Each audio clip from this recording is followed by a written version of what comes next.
नमस्कार मित्रांनो, श्री स्वामी समर्थ. मित्रांनो, उद्या आहे शिवजयंती. शिवजयंतीच्या खूप खूप शुभेच्छा सर्वांना.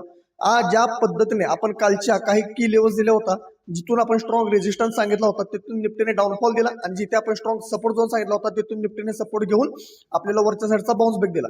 तुम्ही वाटलं तर माझी मागची व्हिडिओ जाऊन पाहू शकता. अजूनही तुम्ही इंस्टाग्राम पेजला फॉलो केलेलं नसेल तर फॉलो करायला विसरू नका. टेलिग्राम चॅनलची लिंक आणि युट्यूब चॅनलची लिंक आपण आपल्या बायोमध्ये दिलेली आहे, तिथेही जाऊन दोन्ही ठिकाणी जॉईन आणि सबस्क्राईब करायला विसरू नका. चला तर आपण पाहूया उद्या निफ्टी कशा पद्धतीने काम करू शकते. मित्रांनो, जर तुम्ही पाहिलं तर निफ्टीला आज आपल्याला खूप चांगली पद्धतीने रॅली करताना पाहायला मिळालेली आहे. आता उद्या निफ्टी कशा पद्धतीने काम करू शकते थोडक्यात मी तुम्हाला सांगतो. निफ्टीला सध्या प्रत्येक वरच्या गोष्टीला एक रेजिस्टन्स पाहायला मिळत आहे. पहिला रेजिस्टन्स आहे 25,840 रुपयाच्या आसपास. ही जर लेवल सक्सेसफुली वरच्या साईडला ब्रेक केली तर स्ट्रॉंग रेजिस्टन्स आपल्याला पाहायला मिळत आहे, जिथे की सीईचं पहिलं टार्गेट आहे, जे काही 25,875 ते 25,899 रुपयाच्या आसपास. ह्या झोनमध्ये जर निफ्टी गेली तर इथून एक स्ट्रॉंग रेड कॅन्डल मारून खाली येण्याचा पूर्णपणे प्रयत्न करेल, आणि जो स्ट्रॉंग सपोर्ट झोन आहे तिथपर्यंत निफ्टी येऊ शकते.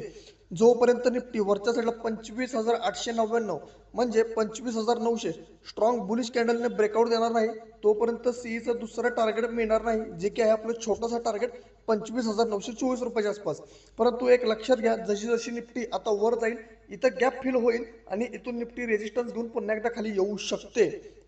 जोपर्यंत निफ्टी हा स्ट्रॉंग सपोर्ट झोन 25,759 ते 25,742 हा झोन जोपर्यंत ब्रेक करत नाही तोपर्यंत पीई मध्ये एंट्री करू नका. हा जर झोन खाली बेरिश कॅन्डलने ब्रेकआउट दिला तर पीईचं खालचं पहिलं टार्गेट पाहायला मिळू शकतं, जे काय 25,696 रुपयाचं. आणि त्याच झोनमध्ये जर पुन्हा एकदा खालच्या साईडला ब्रेकआउट दिला तर दुसरंही टार्गेट आपल्याला पाहायला मिळू शकतं, त्या फ्लोमध्ये 25,632 रुपयाचं. आपली व्हिडिओ ही एक एज्युकेशन व्हिडिओ आहे, त्यामुळे सांभाळून ट्रेड करा. मित्रांनो, जर तुम्हाला माझी व्हिडिओ आवडली असेल तर जास्तीत जास्त लोकांपर्यंत शेअर, लाईक तसेच आपल्या व्हिडिओला कमेंट ही करायला विसरू नका. कोणाला काही डाऊट्स असतील तर तुम्ही मला विचारायला सुरुवात करा, की मी त्याचं उत्तर देण्याचा पूर्णपणे प्रयत्न करेन. त्याचप्रमाणे तुम्ही अजूनही आपल्या इंस्टाग्राम पेजला फॉलो केलं नसेल तर फॉलो करायला विसरू नका. अशाच पद्धतीच्या लेवल्स मी तुमच्यासाठी योग्य पद्धतीने योग्य वेळी घेऊन येण्याचा पूर्णपणे प्रयत्न करेल. भेटूया आपण पुढच्या भागामध्ये. धन्यवाद.